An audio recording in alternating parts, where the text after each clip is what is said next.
whawhetai pa tamu mautoi whawhetai o maulau marie a whakakoloa koe, whakakoloa maupe mau moui eiki ko maululu mai ko ngako wholowhola ka paupena i kai wholowhola ia koe he atu si mau wholonga aho me hopo ala ki ne tō ka tau mua varea hange hawaka whai wholau kai ki ai hano ka pasa ka ko ngako wholowhola a Fiona mau whaingo fua mau kei mau i ngahi aho koe ni e mau wako mea i whakaloto lahi ai mau moui o fongi ai se mau ngahi moui tei mo waini ko ngako pirikimi mau wholonga ai o mau taumua kotoa peki i tāni ki whawhetai tā pe ki nai e si ngahi loto me ngahi lau maari e kotoa pe si ngahi pungai tamai ngai whangai whae si kau ngā karistiani kau ngā tui nau mea mai he o pe e ki tupe wholowhola aho koen pe au ai whai he kotonge espe koe koloa pe ke whai e ako ai whai e ako ai wholowhola koni e uho e lau maari man on ke wholowhola pe ai wholowhola i ho wholowhola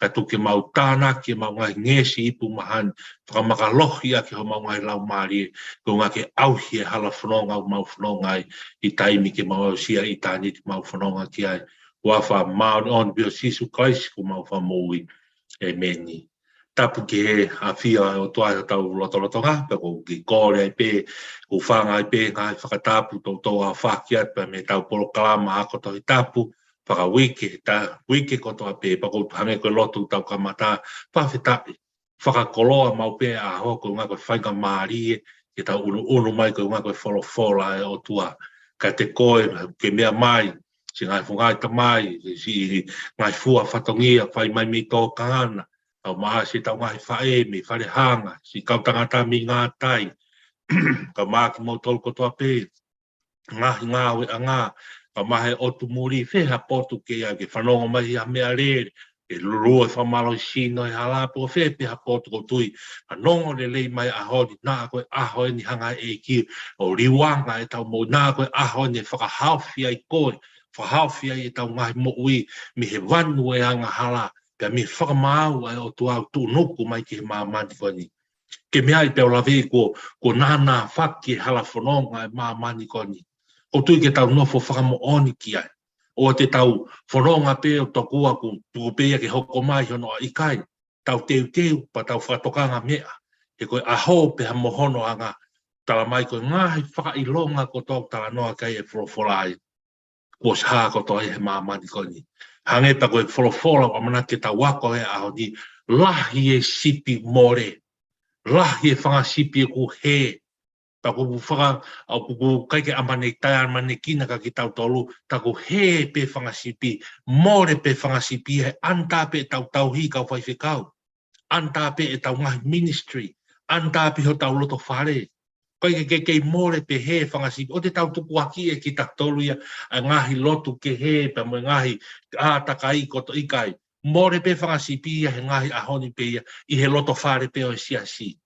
Kau koe whehu i tau tokang ki ai. O tau ko tala noa he ngā aue wanga aue vai hoa no ko sipi ani na whakatau mai a ke tāta aho sisu.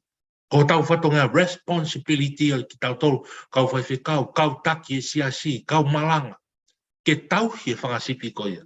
Kai ke koe wholofola wa mana ke tau whehu ia ko whaamu ke whakatoka i o tau lotomo tau lau maari e, ka tau hūrewa ki he wholofola a hau koe. Kai ke ngātai tau whehu i, ko hai e sipi na e he.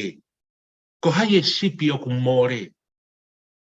Ko ngai whehu i ia, ke tau hū ke tala noa maari e, pa mo tala noa e wholofola a hau koe whai mea e tau wako a hau koe. Kai ke wholofola mana ke tau tala noa a hau ni koe hongo le leio si su klaisi ona i ki tohi e evangelio ko luke.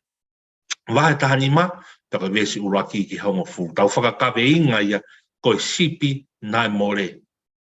Koe sipi nai more. Pe, koe sipi nai he. Porque ha, ono ngahi whakarea ko toa pe. Kai e tawala anga ko toa pe. Pea mo ki tala noa tawala anga ko toa tau maheni, tau malanga, tau ngawe ake ngai mea ko toa pe. E ka tui, tuku ange ke lau maria mahek fo au pe ai wholofolahi a ho pe mono kuonga. Ke rea maika ki tau tolu wholofolahi. Hange ko ngai whihu whaam ke whakatoka i tau tolu. Ai whaunga tau tau hi sipi a honi. A ki tau tolu kau malanga, kau whaiwhekau, kau setuan, au tau hi ai sipi i kumore koe. He koe sipi koe ni nai kumi po kumi aho e eiko si su kalaisi. Tēnei o mai a responsibility ko ia, ko ki tau tolu, ko ia e prioritize, ko ia priority ia o tau ministry e ahoni. Ka koe whehu ia e o whongi ahoni, o tau hi nai e whangasipi. O mai he o tua nai whakatau mai a ke tāta au sisu. Ke tau hi, i he loto lotonga e siasi. Kai ke ngā tau apply by peia, ke anga i whiohi mo no nofo i e whaamiri, tamai, pia mo i whae. Koe tau whanau tala noa kai wholofura, koe ani huri i orive. Kai ke ngā tai, e te tau lau koe whangasipi ben. Ai o tuau ni hanga, o whakafou mai o tau manawa ke whakatupulaki ki nau tolu, ko ngā ke tau pa me puri anga he wani. E kake, ko tau wholofura e ahoni. Patanga yangu, o tau ki whanonga mai peni, tau in me loke taha tolu, loke taha whā, i longa le rehe loke taha whā, ko tala noa whakapui pui tu ai. Loke taha whā, ai no o whongi koni, ai whepaki tu a si su, pia mo ne vei pā, pia mo tipeiti, pia mo kau whāre si, mo kau sakalai pe, pia mo ngai kau taki e siasi, kau taki e tempare. Ko loke taha whā, nei whaia e vei pā, i whakamo ui he sāpate. Ai e aho tahu ata si su ki aho ka api e whāresi, whai ai ne whakamo ui mahaki ana. E tangata de mamatea koe te whine na pure he kehea he ngahi mahaki keke, pa me ngahi te wolo e ne sinot, hong fulu mawalu ta, pa whai ai si su e whakamo ui koe.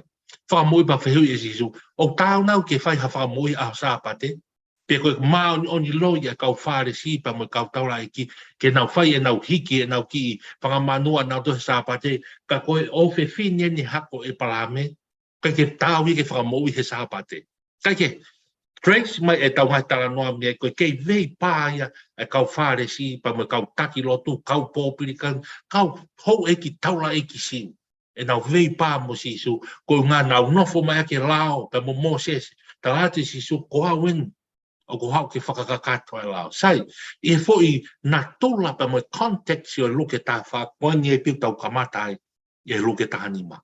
E koe fo i ngā ua, koe fo i vei pā koe ia, koe ni kei whanonga i pe koe ni. Sai, luke wahe tā hanima, vesi uraki ki hango fultau lau pe ngai vesi, hange tau anga maheni ki tau whakauhinga ko toa pe, ao ngai rek mautolu te maumalanga, ao ngai ki mautolu kau ako naka mea te puko tau ngahi lau maari ke o whongaki ki tau tolu whakafo i tui. Ta tau pe mi o tau ngahi lakanga, whaiwhekau, setuata, malanga, ka toha tau ngahi tu unga katoa e tau responsibility ki he whangasipi tui ko whekau maa ki tau tolu he outside.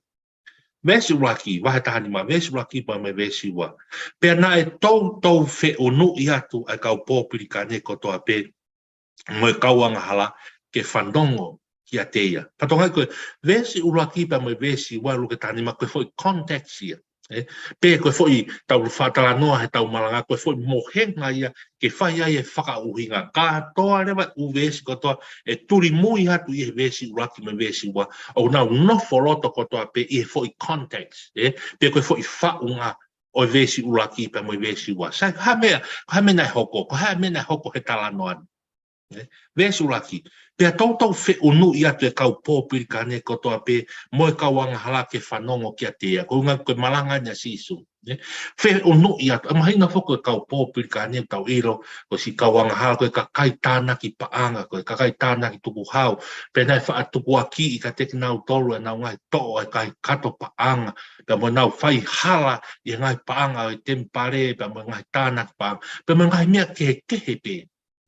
Tako tala mai au hangere wa locate ki nau tauri hei whainga tete kori i he social i hei rank pe koe ngā whaunga nofo whakasosiare ai siu hange ko ki nau tauri nau tatau pina tau me kawanga hala ai si kau pōpiri kāne sai tala mai na nau tau whi unu iat mahino tai whai e ako pe koe malanga si su pe nai whenga te kau pōpiri kāne moe kawanga hala ke whanongo kia teia ai pe koto ai e taha, ko si isu weni, ko kau pōpiri kāne, ko kauanga, o nau ha o fia si isu, ke whanongoa a ene malanga. Ko fwoi tūku ngā ia, ko mea kui ko context ia, o whaunga e malanga, po whaunga e whakauhinga, e tau tala noa a honi sai. Ua rewa e whaunga. Lesiwa, pia whe muhu i e kau whare si. Moe kau skala i pe foki o nau pehe, ko sia nani o kune tari e kau wanghala mo ne keinanga mo ki nau tō.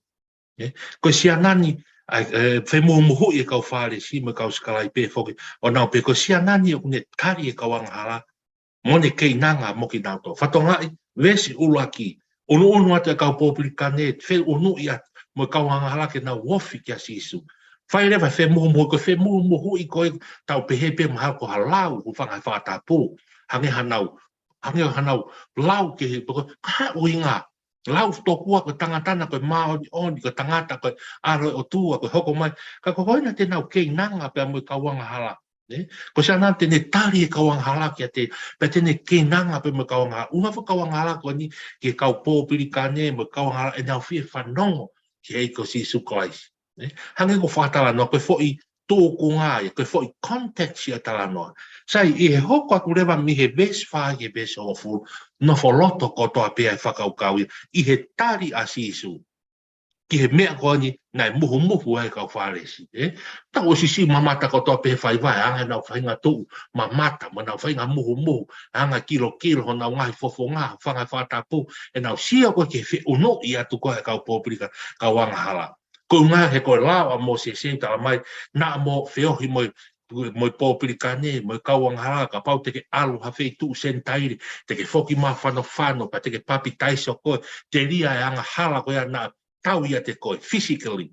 Ka nā hoko mā si isu ia, mā tui wholofola si isu, kai ke whau ke whakata ngā e lao, ka ke fulfill. Ai koe fulfill koe uhinga si isu, uhinga ki loto, inward, not outward, physically. Uhinga si suia ke whakafoki ngai mea kotoa mo lao, mo mea kotoa e fuaka mo tua, le whai he mātua, foki ke hoko koe mea i loto lau maarie. He koe lau maarie koe te tau toe tuu mo sino tae wha au ka koe ki he muita ngata. Ka kei nofo foki, ai nofo whakamama whai i he outward, he physical, o hange koe koe whe muhu i koe ni a kau whare. Sa, koe na e aurato o whiohi, koe na te nau kei nanga. Papai ko ni pe luke tahani ma tau ilo tatou ia luke wahe ni ma vesi wahi wa vesi tau whanonga mai na ke koe mea fu owen ia e nau whe muhu i mo nau ita he aratu a si isu ke ne kei nanga pe mo kauanga hala sai pe whai e si isu a ongo tala noa whakatata e ua koe ni pe tala noa e sipi e tō te au pe mo tala noa ai paanga na e puri whatonga iang kau malanga Patonga yang kau whanongo ako toi tapu, kau ngā karistian. No fo e ang fo tala noa ua ko ni, te whito pia i he context, koe whe muhu i a kau whāresi, koe ngā koe whenga atu, koe whe unu i atu e kau pōpiri ka nema kau anga hala, ke nau keinanga, pia mo nau whanongo, pia me whorofora e o tua sai. Tau hoko atu, vesi tolu ke vesi ono. Pia ne rea aki, ai whakatata koe ni kia teki nau tolu pe, whatongai, o si awhio i e si isu ia, ai whe muhu i koe ni. Awhio i e si isu. Pea whai rewa e si isu e tala noa whatata. Mata ko tala noa whatata e ua koe ni, o ku tuhu hanga tonu pe ke whoi whe muhu i koe ni ai kau whare si, koe ngā pe kei nanga si isu pa meanga hala. Sai, ves tolu, penelea ake whakatataan ka te nau tolu o pehe, ves wha, tau lau ko toko taha ia te mo tolu, ko tangata wiai ne whakasipi e toko te au, pia kua mōre haa nau taha. I kai tene tuku a toko hiwanga fulu mahiwa i he toa wha, ka ne alu o kumi aia kua mōre, kai oua ke ne ilo a toko taha koia, ves ni mā. Pia ka ilo le waia tene fia, mo fua i hono uma ona. Pia he ne au, vesi ono pe ne au ki api, te le whakataha mono ngai kau mea, mono ngai kau ngā api, mo ne pehe ka te nau tau, tau whakafia, te kua ilo e ku sipi nai more. Whatonga tala noa le wainia, ke toko ke sipi kone toko te au. Hanga e kia, e si suia whakamanatu mai. A ngai tala noa sa me wato, a ngai tala noa ane hoko, a egi ko sisu kraisi ko tauhi lele, ko tauhi sipi lele. Ta ko tau sipi lele ko ni ke toki, ko toki mea fo o pia fo kawa fo o ikai. Mo mahedu ke mea pe o lave, me he fo kawa motua o tala noa i ke hoko a Sihova, ko tauhi lele o Israel. Sa me bau noa a koe a tauhi lele, tauhi sipi lele. Sa me ua tolu ko koe sisu a tauhi lele, ko tauhi sipi lele. Kai ko mea fo o ia. A tala noa o hoko a sisu ko tau sipi le sai. Ma lia tala noa, ia i sipi e toko te au. Pe sipi e toko te au koni pana whanonga i e toa wha, more o puria ki sipi e taha. Te novo whakaukau, e toi tuku rewa fu sipi e te au, e hiwe hiwa koe, kasi alo o kupi e ki sipi e taha koe.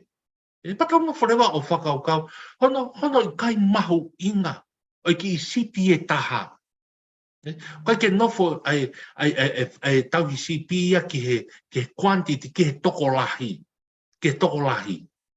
Ki he tokolahi me hewa si, mōre pe ki toko taha ia koe sai pe ia. Unga te toi helai alo kume ki toko taha koe, koe koe toko hiwe hewa o se unga pe ia. Ai koe whahinga, koe mea tau, koe whahinga mo ui o tau sio ki he quantity, ki he lahi. Ki he tokolahi. Ka paure te tau sio te he quantity o toko lahi, te tau hanga rewa o whakatare o pa mōre sai pe ia koe ki toko taha pe ia. Au sio e ki hanga te au ke quality, ki he uho, ki he mahu inga o e sipi tau taha, quality e toko taha to, mo hono mahu inga. O ta tau e pe ia koe toko hiwe hiwa, kai mōre ki toko taha e tuku, koe ngā kohono mahu inga ki fo i toko taha ki he tau sipi koe ni. E whato ngā iang, ke ne tuku e toko hiwe hiwa, kai toi whenga atu, ke toi kumi ke mau mai pe ki toko taha koe ni, kai ke loto e tau sipi re rea koe ni, ke puria ki fo i toko taha koe ni.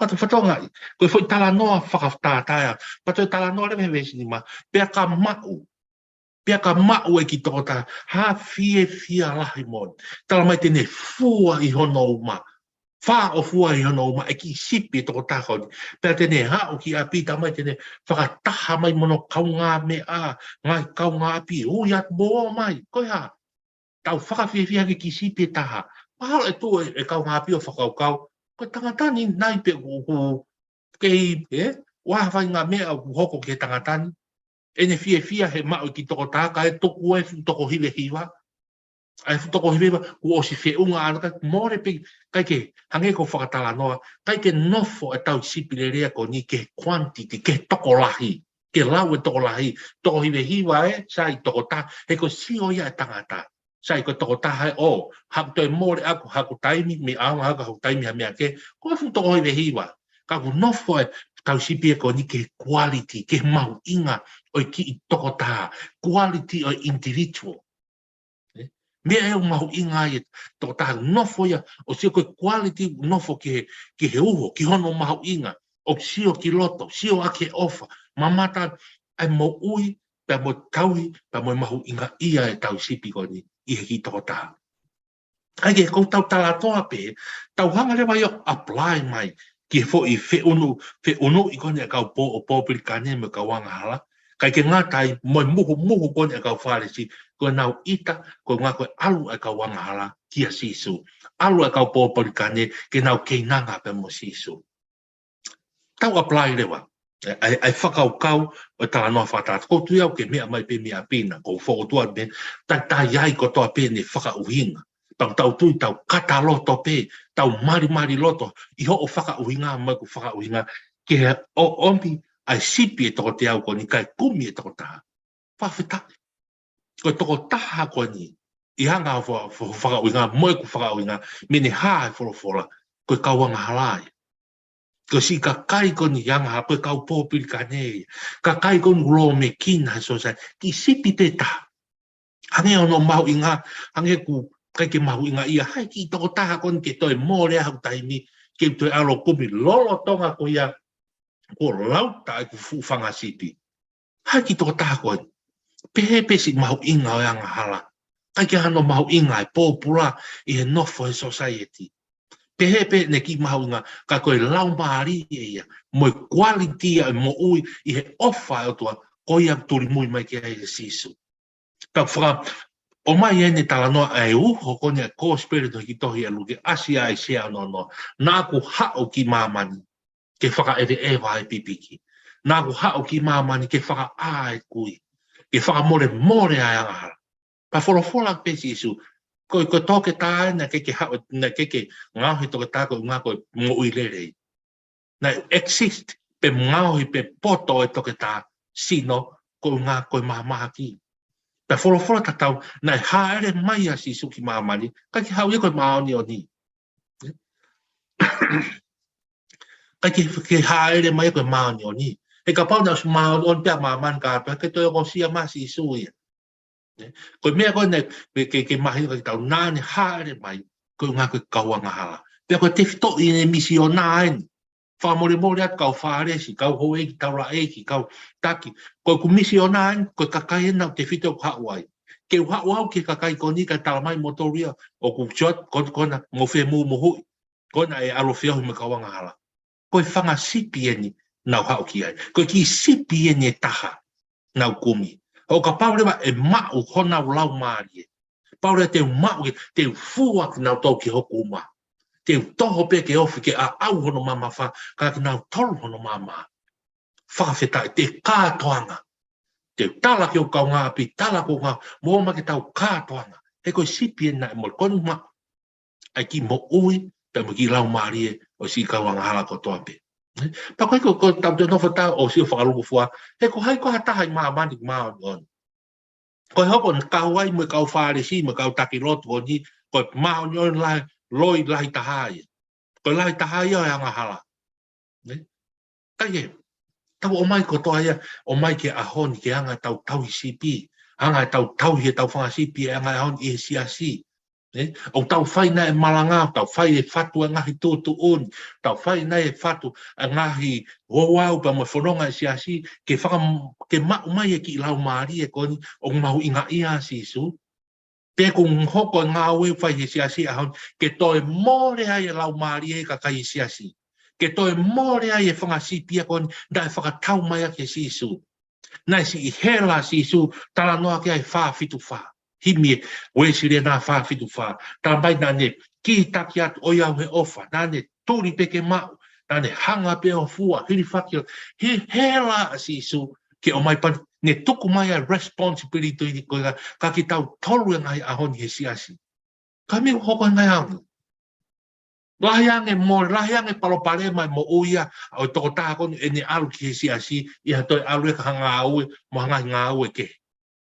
Ka ke ko tala noa pe he ka ki tau tolu, whi mau ki tau apply, koe ngā aue ne a si isu nane whai, nane kumi e sipi he, ko ia pe moau. Ko ki tau tolu ia e sipi he. Ko ki tau tolu e hanga hala pang ton ki tau hunga ia. Ka ko hanga o mai e whakaukau, ko ki tau te apply ki hanga e tau monofo I siasi, ka ki tau tolu whai a ngai ministry o tau hi o whangasip I e siasi. O tau whai nai a mea tatau, o hangi whai e sisu, paku tu te tau tari whafo I tui peki ai sai. Hoka prema ke konga hono ua whitala noa whatata, ko sipi e te au me vesi tolu ki e vesi on. Vesi fitu, au rewa tala noa aia, a tala noa ia ke tala noa e paanga na e pūri. Foi whakaukau ta tau pia o sipi e te au. Kaike, vesi fitu, tala atu, follow up e nia ai vesi wha ke vesi ono, ai mao kone ai ki sipi kone. Tala atu, e pehe ha fia I he langi, I e whakato mala fo ianga hala e toko ta iyo, e hulu atu e toko hiwa ngo fulu ma hiwa whaito tonu, ai au ki kai hana o mea ke whakatomala. Han ko follow up in o ves fa ke ves ono o ma o ki sipi kon tala mai whakawhetai fie alang whakatomala fo i hala mo hala pe toko taha. Hulu atu angeia, toko hiwa ngo fulu mahaiwa kon puna os maan on mo nau whaito ton pe nau ton. Patongan, pos mahino pe os mahino na to os tau na ma na to pura anga o tua na tau ke pura ko fie ko alangia whakatomala haki fo i lau marieta. Ta ko to iau ko ta poakia o mo ui o tau fio i pe mai ko sisu Christ. Taimu ke whakatomala ai. Taimu ke foki e ka sisu. Tala mai whakawhetai hākai rangi tau alang. I halau maari e whakatomala. Kai ngatai, apply pia ka ki tau tolu. Kau ngawe tau sipi whai ahon mai ka kai. Ko mea ke tau fie ai. Ai whakatomala e nau wafe me nau ai kovi. Nau tari ai ko sisu Christ. Mea ke tau fie ai. Mea ke tau hākai lang tau. O hangi ko fie alangi. I tala noa ahoni. I whakatomala lau maari. Mea fie ai. Tako mea hangi ko ves wha ke ves. Ko tari ko toa ia. Ke loto. Kai ke sai ne kovi ki he kau wharesi. I he unu atu e kau pōpirikane mo kau wangala. Ke whanongo ke wholofola sisu. Tanga sisu ko mea nau hawai. Ka whakatomala lau maari. E hiki mawawalang. Sai, hoko atu ke ves wala ko mese o fu. Hangi ko whala tā noa hono ua nia e fwoi. Tala noa ke paanga na e pūri kau nau nofu whakau pe tatau pe. Ai tala noa whakatata ko ni ki he ves uluaki. Ka me vesi wa tāni mako context ia. Ki he muhu i ko nai whai he kau wharesi. Sai. Polo whora rewa si su tala noa whatata hono wā. Vesi walu ki vesi hongo furu. Pe tau lau ko hatoko taha kehe. Ko ha whiwhinia. Ia i ne paanga hongo furu. Pe ka mole ha fwoi paanga taha. I kai tene totu ha mama. Pe tafi ai whareo. Kumi whakamāto ato kai ua ilo. Vesi wa. Pe hene ilo rewa. Tene whakataha ai kau whiwhine. O nau kau mea mo kau ngā pi mo nau pehe. Tau whakawhiewhia. He kou ilo ai pāngana mōre talatu. E hoko ha whiewhia pehe i ha onga kau angelo ai otua i whakatomala a fo ianga hala e toko taha. Aure wane me tala noa me sipi nai mōre toko hiwehiwa kai kumi mai toko taha koe. Aure wane ke paanga nai mōre. Ko kifo i paanga. Tala mai kai ke tuka whiewhi tene hua. Ufanga whakatapu tene kumi. Tā ki e whare, maho inga ki fo i paanga. Uiai ki fo i paanga hongo fulu ko ni. Paanga hongo fulu ka more ni ki fo i paanga. Tā seke ma quality. O kai ke whatoka nga e quantity e lahi. Tā sio ki quality mo e maho inga ki fo i paanga tā. Toko e fo i paanga hiwa. Kāne e komi ki fo i paanga taha koe. Patala mai kohono taimi na e maua. I tā mai nane whakataha mai mo kau ngā mea. Whakataha mai mono kau ngā. Tau whakawhiewhia. He koe paanga nai mo kua ma. Pato wha osi lewa e vese hongo fulu. Tatau pe vese hongo fulu. Repeat. E vese hongo fulu pa mo e vese tā whiu. Talatu. E hoko ha whiewhia pe. I onga e kau angelo ai otua. I whatomala a fo ianga hala e toko taha. So kone osi pe ki fo tā noa whatata ahoni. Context. Ko vese raki pa mo e vese ua. Vese raki mo e vese ua. Ko whi unu i atu e kau pōpirikane mo si kau anga hala ka sisu. I tā e kau whare siia. Muhu. Hange nau ngutu lau ku whanga whakatapu. E mea koni ku whai koni e he kau wanga hala. Whai rewa e si isu e whai tala noa whakatata e ua koni. More ai siko sipi e toko te au. More e toko taha. Tuko hiwe iwa. Kumi mai toko taha. Au ke panga nai puri. Panga hongo fulu. Tuko siki panga hiwa. Kumi ki panga taha. Kato repeat e vesi fitu me vesi of ke whakamahino. A taimi o whakatomala. Apply e ne ke mlau maari e. Ai whakatomala aha mo ui e tō taha mai pā mawawalang. Pako tuia ko whakaloto lahi kai tau tolu. Ko e mo tau kāinga koe ke mea mai. Kia ke tāri a si suki ho mo ui. A koe ke he whana holo pē. I ngāhi whakausa. Pe me ngāhi māmani more. O mea mau taimi o ngāhi koa koe ni. Pato ngai ko wawe whamau e māmani koe ni. Whatongai ke ngai mak whakaau hau whakawhatapu ko hake, so malota mai ene COVID-19. Ka koe prediction e kau sae nisi, e toa hoko mai ngai mea lahi e ka hau. Mo e te ngai mea ia worse, ange ia e ngai tukunga koe. E koe ha, ko tala noa ia e wholofora ke ngai mea kua hoko he mamani o whakarea i he kōsperi hona i tohe luke langa e mamani koni hufanga whakatapu. Ngā utai mamani koni. Pea koe uke a honi whakato mala rea. Pea koe whakato mala a hau lau maari te ke whakato mala ta whoki mea ngahi kofi tala mai e pā mawawa alang. Pā mawawa alang. Kai ke ngā tai apply maka ki tau tolu, kau whaiwhe kau se tuata, kau ma tau talaki e wholofora. Hana ki talaki e kōsperi ai ki ke a whei, pe o whei ha lau maari e o si a tarawau po a whine moi pe ko a taha si asi. Whaka whei ki nau tō ke nau mau e pureanga tua, ke nau whakatomala he ko wawe ai tō noku a mamani ko ni ke whakamāu tō noku mai. Tau whakawawe wawe, mea e ke tau wheinga ko ki ai. Kai ua to e hoko e tau mo'ui mo tau hi lotu whai o hange kon whainga ke kau whares koni ke to e lo me kina aki e ki tau tolu e tau rea whapupuha anga tau malanga na ako hoko e fuaka venga mo e tāna ki paanga mo mea ko tohe siasi ke ne to e lo me kina pe o whe ia e to kanga e tangatapa mo whine me he mea to tonu ton ke tau to kangi ai me hi wholofola e au tua me hi whakatomala nā ku tau mo ua tau tohe ahoni i he ngāhi whatongia ki tua ngā ue e lotu kai mōre whangasipi e loto whare pē siasi. Hange na tau whakatanoa kai he ngai honi, o tai amane ki nāi. Tau whakaukau ta toke mōre e whangasipi ko ni ko ngā koe ngāhi lotu kehe, ko ngā koe a ke mai e ngāhi ta au e māman i kai. Mōre pē whangasipi e ho tau ngāhi loto whare, ko ngā koe ngā ue pē a ki tau tolu i he loto whare siasi. Pa ko tu iau ko mea ke whakao whongi ki tau tau ki ai. Nā aku tau whe muhu i pe, o hange pe koe kau whare si pa mo kau skalaiti. Tau whe muhu i pe, ko ngā koe lo me kina mo ui o society, o i whanga sipi, nā e toku e si isu e toko hiwe hiwa, kane kumi po, kumi o iau e ofa. Ko ngā koe ni ofa ki sipi koe, tā noa kia ngā ue wahe wanoa, nā ne whakatau mai aki hono tātā, kia ki tau tolu. Kau tau i sipi o ho tau konga ke tau tauhi. Whawhitai koe whorofora ko tui te tau tok apply ke me ngai tū konga ke mo ui hange ko whata noa ke mea mai mea pina o whotua mi hene o wai tau apply ko toa pēr whorofora ke ngai different situation, different context o e tau ngai mo ui ki hono malanga i a whorofora koe.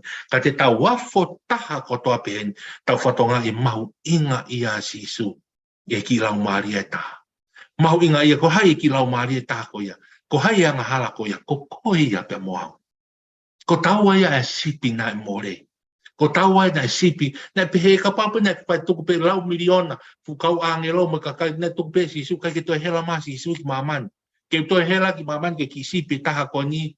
Ke tuku a alangi mono masani. Kau hifo ki maman ke tau kai iau. Ke anu hi au. Ke whakamamahi au. Ke toi lower hope status. Ko alo e o tua ke alo mauraro i he aianga kai manu i kai. Na e toku kotoa e si sua langi mono masani.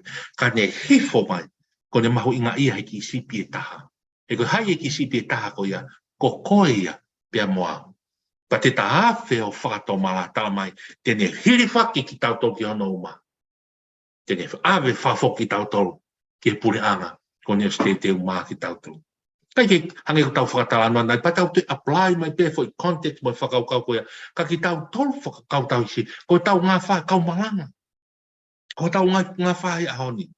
Ke malanga i e wholofora, ke hanga he wholofora o tua mo lauma, o li liu e loto mo laumaari, whakapa whei mai whanki laumaari ko ni hanga hala, ke na wafe whakatomala ke pureanga o tua, kai pā mawawa langi. He koe ki koroa mahu inga ia.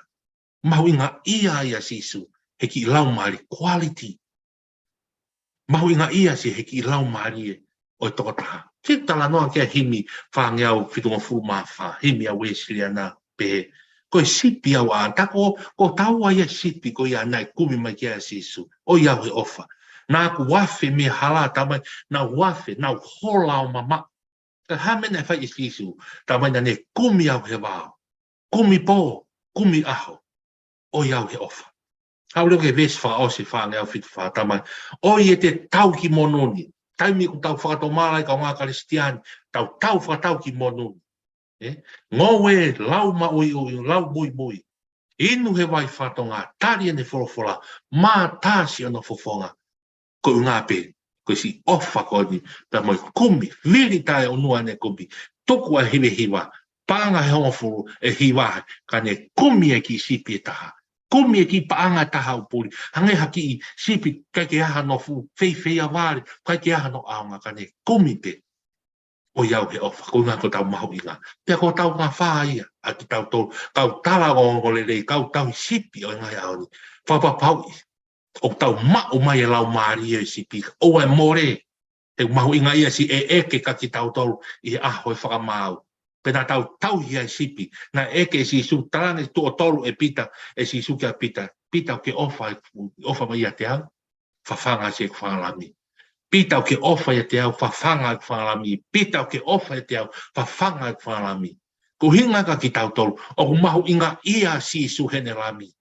O te tauanga pe, ai whangalami, mai whangasipi ai o tua mai ke tau-taui. He mahu inga ia si su.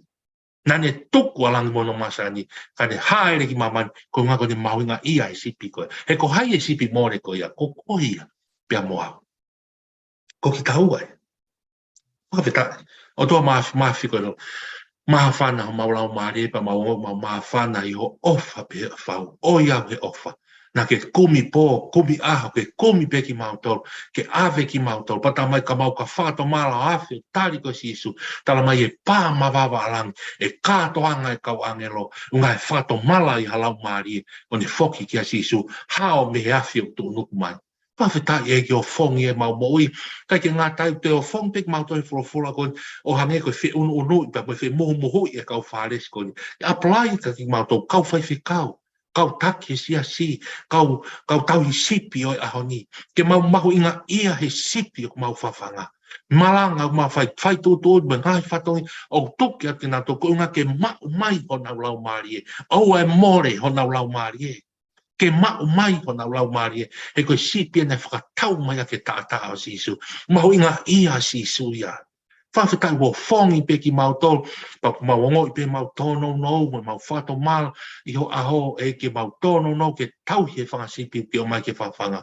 Pa kai ke ngā tau mau tono no, e ke talaki ai whekau koe, mo whawhanga e whangasipi a whiona, i mau ngahi ngāwe ko toi mau, e ki o whongi mau moi, tuke o whongi anai lau maari, nau tolu whanongo mai e ope, e ke nau tari e sisu, whakato mala, e pā mawawa alangi, haki nau tolu nau kei he whano, pliso nena, nau kei he whano, e ngahi tala awu e mamani koe ni e ke nau wafi o whakato mala, e tatari mai a tau sipirerei, ke hiri whaki ki nau tolu ki hono uma, pa te ave ki mau tolu, ki he pure hanga o toa. Tāpua ki nā, lau maari e kotoa pepe whanongo mai, tawangi hanga e wholofola riwanga e mau mohui, pai koe mau whanongo pe he ahoni pe, ospe patuku ai, whanongo pe e ke uho o mau loto, pe whai ai e mau whanonga tala o ngorerei, o whongi he mau kua ngā egi, mau whakato mala pe, tānaki mai e whangasipi a eko si suklai, ave ki whafoki, ke pura hei koe koloa ia eko si suklai.